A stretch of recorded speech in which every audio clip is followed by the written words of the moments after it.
again, welcome to another CleaveTech tech tip. This week we're back on the slot stox car. We're going to start by putting the drop arm back on the car. In my previous video, which you may or may not have seen, I'll put a link on the screen here now, I did suggest that I was going to start by putting the motor in and doing the gearing, but in order to get the motor in the right place, or in order to have a bit more access to where the drop arm is going to solder into, I thought it's best not to put the motor in yet. We'll do all the drop arm bit first of all, and then maybe the motor might go in later. So I've made a few little bits in preparation. I've done some modifications to this guide tab, which I'll show you in a minute. I've got some little bits of braid clip here that I've trimmed down, and I've made a little hinge here with some tube, which again I'll show you closer in a minute. So let's get on with the job.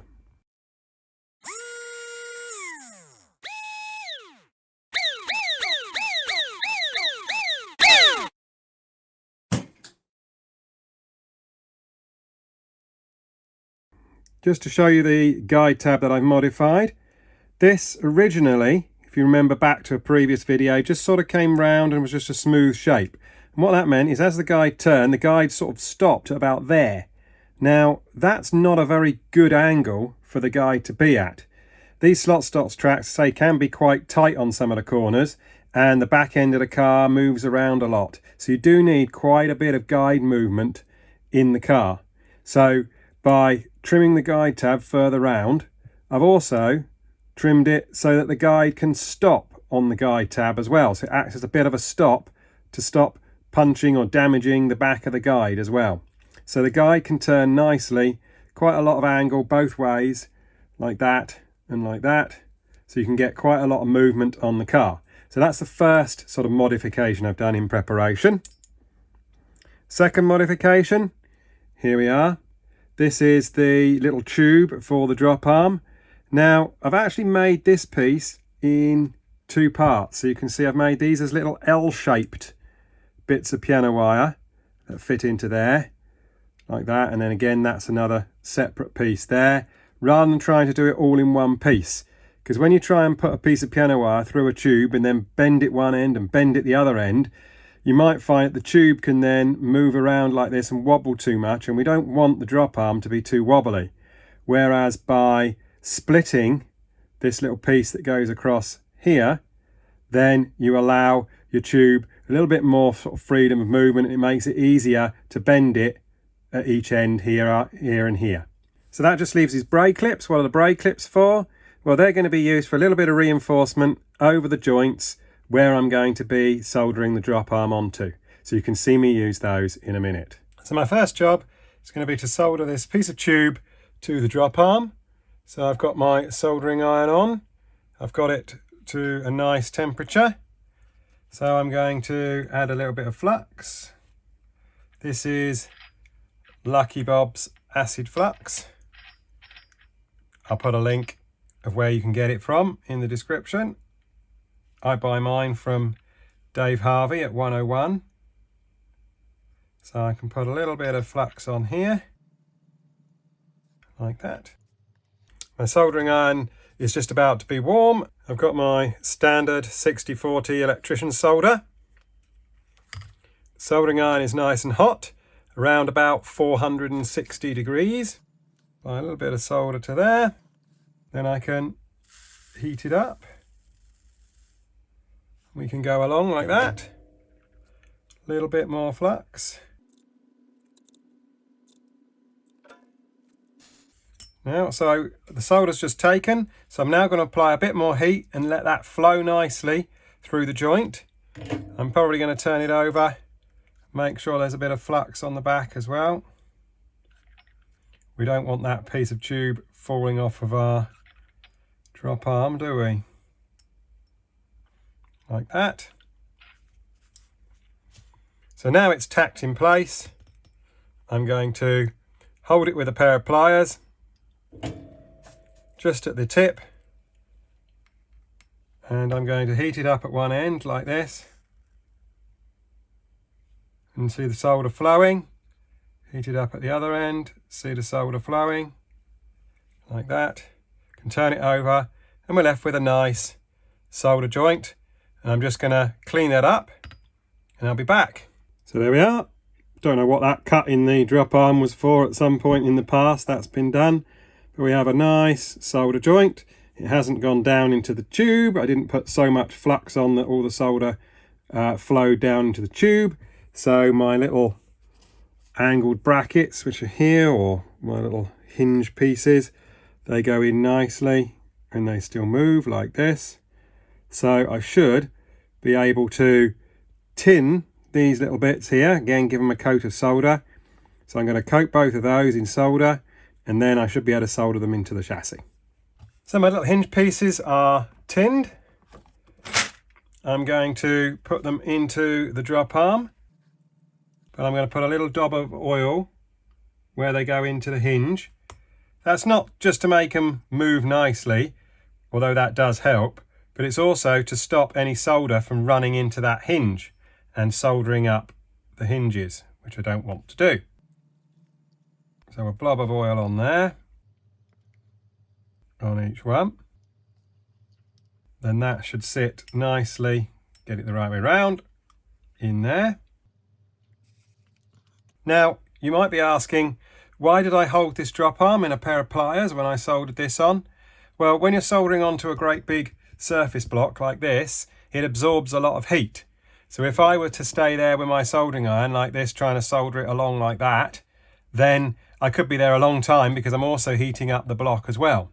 So once I'd tacked it in place with the soldering iron on the block, I was able to then pick it up and use the soldering iron to just get a bit more heat into both ends and get the solder to flow nicely without obviously heating it so much that the tacks at both ends melted completely and it all fell apart.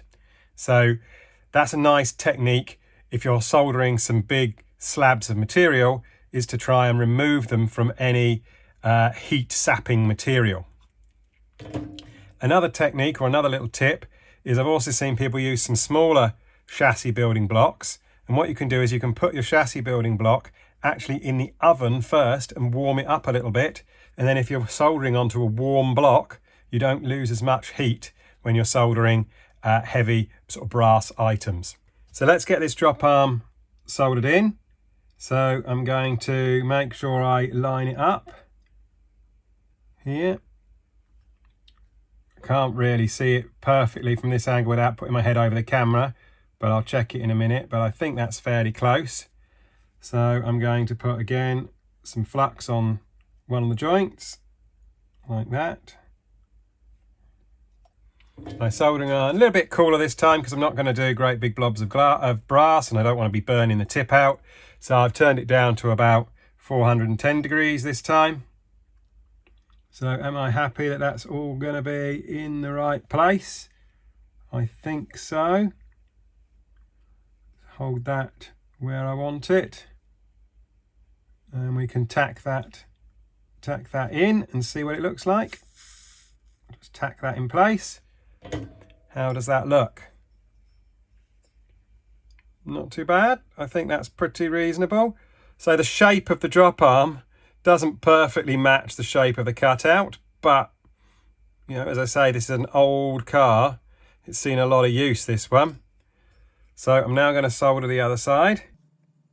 Again, a little bit of flux.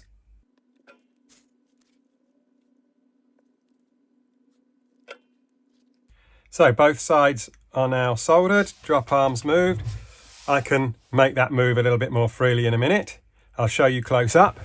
So that's soldered in. Now remember, I haven't cleaned any of it up yet. And you can see that this drop arm doesn't solder in by too much material there. So I'm going to put a little bit more solder just to fill that little gap down there that you can see. And then I'm going to use my little pieces of braid clip over the top to brace those joints. So I've got my little piece of bent braid clip that I'm going to use to go over this joint. Put a little bit of flux. You can see I've tinned the braid clip. I don't know whether you can see that in the video. Use a pair of tweezers to hold it in place. And I can tack that in place there. And I'm going to fold it over the top and then trim it off. Make sure that periodically you give your building block a wipe down with water to neutralize the acid flux. I've just used a cloth with some water on it, and then I can dry it with a clean cloth. This is a little bit of kitchen paper or kitchen towel roll, just to clean the block up like that, and then that'll make sure that any steel parts don't go rusty. It also makes sure that no flux soaks into your building block and means that anything you put on there would eventually just go rusty, or you'll end up with a horrible sort of brown mess all over your soldering block. So keep it clean and it will last you a long time, and you'll still be able to build nice clean chassis. Braid clip soldered over the drop arm hinges, so that should be a nice and strong drop arm. The drop arm moves nicely without loads of side to side wobble, like that. Also, this piece of hinge that I put through there, bearing in mind it's now 2 pieces of wire rather than just one long hinge, it also helps with the twisting of the chassis, because remember I stiffened the chassis up last time and I don't want the chassis to get too stiff. So by breaking that bar up, it still allows the chassis to twist a bit more than a solid bar would. Now, before I work out where the guide tab has to solder on, I have to take in consideration the rules and the maximum length of the car. So what I've done is I've fitted the body shell or the top chassis with the bumpers on it like this. They just slide through the axle here. They just loop over the axle holes. I'll show you that closer in a minute. But we've got a maximum length of 140 in the rules. So if I line the back of the car up, or as far back as the bumper's likely to go, you can see it doesn't quite sit properly on the chassis. It sits at a bit of an angle like that, so I'm going to have to try and straighten that up a bit. So I'm going to take this worst side here, the longest side that's clear from the tyre there, and then I'm going to work out where the guide can go in relation to the drop arm to get it its maximum length, and then I can make a little mark on the guide tab here so that I know where to solder it in.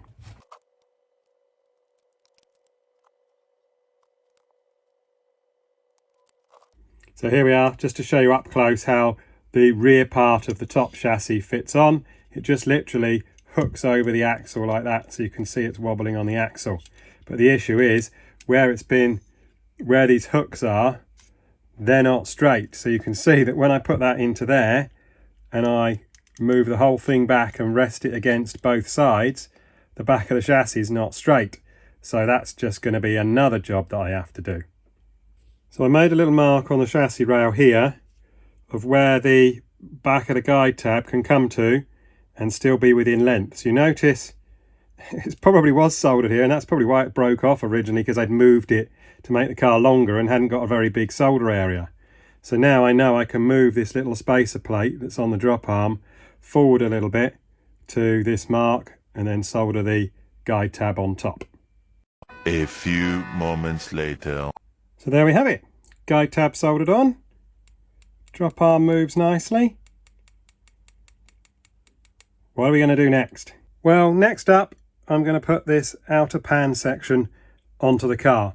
I think I'm going to be doing most of the chassis soldering before I put the motor in, because there's plenty of washing and scrubbing and stuff that needs doing on the chassis, and I don't want to be keeping washing the motor again and again and again. So I'll finish the whole chassis first before I put the motor in. So you can see I've made some little hinges again for the front of these outer pans, and I've soldered on some tube, here we are, onto the pan itself, and I've made sure that that tube is, you can see it's slightly raised from the ground plane here, slightly raised and nice and straight, so that it matches the thickness of the chassis at the front, so that when the hinge goes in and the pans are going to slide backwards and forwards, they'll slide backwards and forwards straight, and they won't raise or lower whilst they're doing that. Much later. Okay, so I said I was going to solder the outer pan sections on. Well, I've done that, and I got a bit carried away, and I've done loads. So I'm going to explain what I have done to this chassis since the last clip. Well, you saw me have these little L-shaped brackets at the front, or pan hinges. So I've soldered those in and put those on. But you can see I've also braced the little bits of tube that were on there with a braid clip. Again, my trusty braid clip, makes good reinforcing for joints. Then at the back, I've done this sort of weird thing here, bent that round, and I'll explain why I've bent that round in a minute. But you can see I've soldered this bar across that joins both pan sections together at the back, and you can see how it moves there, and it moves within this square tubing that was there previously. So this is the old square tubing that was already on the chassis. I've also braced these joints with some braid clip again over the top to make that joint much stronger, because these cars take a lot of bash and crashes, and they get hit at the back, they get big crashes at the front, they basically crash all over. Some people go sort of absolutely flat out into the car in front. I think it's sort of shunned upon in the racing these days, but it does still happen. People do get a bit carried away, and the cars are obviously should be designed to bash and crash a bit. So I've tried to make these joints really strong. But you can see I've sort of bent this round here. Now the reason why I've done that is so that when you put a gear in there like that, that bracing across the back should actually clear the diameter of the gear. So you can see there, and it also acts as some sort of protection to the gear from any hits from behind as well, so to stop any teeth from getting damaged, etc., by a guide or a bumper or so on of another car hitting this car from the rear. So that's a little bit of a gear guard, and it acts obviously as a joining piece for the two pan sections. Whilst we're at the back of the chassis here, you can see I've soldered this bit of brass in here. Again, that bit of brass was on the original chassis. So again, I'm not, changed it too much. I'm trying to stay fairly true to the original design. Soldered this in. You can see it's not quite square and straight, but unfortunately that's what it was. I've strained it up maybe a fraction the way I've soldered it in, but again, that was there before, so it adds an extra bit of weight to the inside of the car. And then at the front end, I've got this bar again across the top here. It rests on these two main chassis rails and solders on the outside of the two pan sections. And what this does is it holds the front pan sections apart, and you can see there's a small amount of movement because these are like sloppy tubes on here, which allows the whole outer section to move backwards and forwards. Now that's a bit of a handling tweak, slight sort of movable weight really, I suppose, that when the car comes along and it hits something from the front, or when you brake, the weight shift is to the front of the car, keeping the nose of the car down.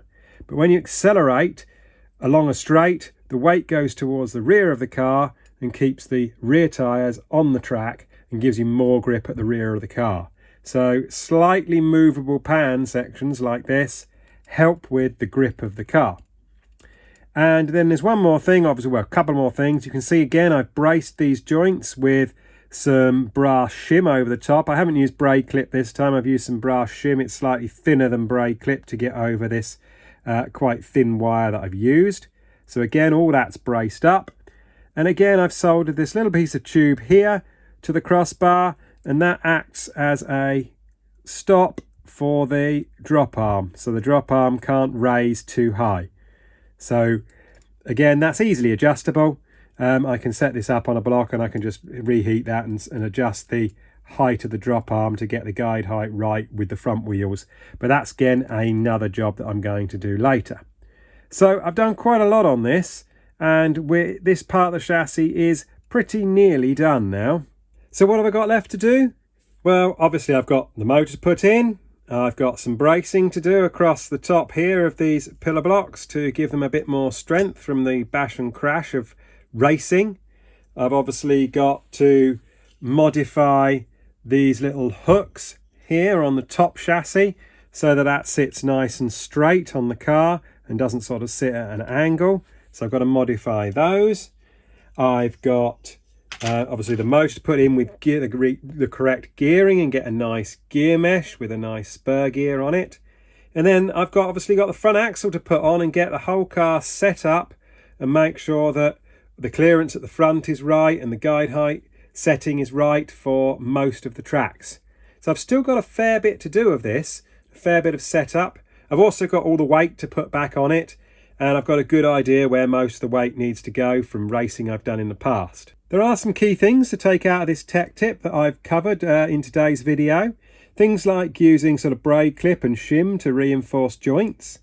Things like lifting your chassis or your brass parts off of your soldering block, or even you could even hang them over the end slightly. I know it's right in the side of video, but you could also hang it over the end and you could solder it up over the end, and then you're not actually heating the block. That's a nice little tip to make it much easier for you to solder. Also, you could even heat your building block. Put your building block in an oven and make sure it's nice and hot, and then it doesn't sap so much heat away from your soldering iron when you're soldering. Also, things like handling tips such as movable weight, weight shifting forward and rear on the acceleration and braking of a car. That can really help. This rearward weight sitting inside here, inside the chassis, again, the more rearward weight you have on the chassis, the harder it is for the chassis to break traction. But obviously when it does break traction, it can tend to break traction slightly more, but it tends to stabilize itself a little bit quicker. So there's a little handling tweak there anyway in terms of weighting the rear of the chassis. It's something you could try. You could try putting weight around the motor box of your car and seeing how that changes the handling of your chassis. It's worth a try. Give it a go. See what you think. Put your answers in the comments below on the video. Tell me what you found out by weighting your chassis in different places. I'd be interested to know. That'd be great. So we're going to leave it there for today's video. That's as far as we're going to get, and then I'll see you next time, where we will be looking at finishing the bracing across here, putting the motor in, potentially getting the front axle on and getting our setup of our chassis sorted. We're nearly there. We're getting there. This has been a long job, and restoring a chassis like this sympathetically, sort of using as many of the old parts as I could. So it's obviously not as pristine as it would be if I was building or cutting all the parts new. Not everything is nice and straight and true, but that's sort of the feature of the chassis, I suppose. It's going to sit flat. All four wheels are going to be in the right places. It's going to move the way it should. It's going to handle well, but it might not perhaps look as symmetrical or as nice as it would do if every bit was cut new. So thank you very much for watching this tech tip, and I will see you again next time. Subscribe by hitting the big C if you haven't done so already. Hit the thumbs up if you like my videos on slot stocks. Let me know. That will give me an idea. I can do some more slot stocks videos. Maybe, again, people that are interested in slot stocks or rebuilding 30-second chassis might see more of this video. That would be great. Have a look at my other videos, and I'll see you again next week. Bye for now.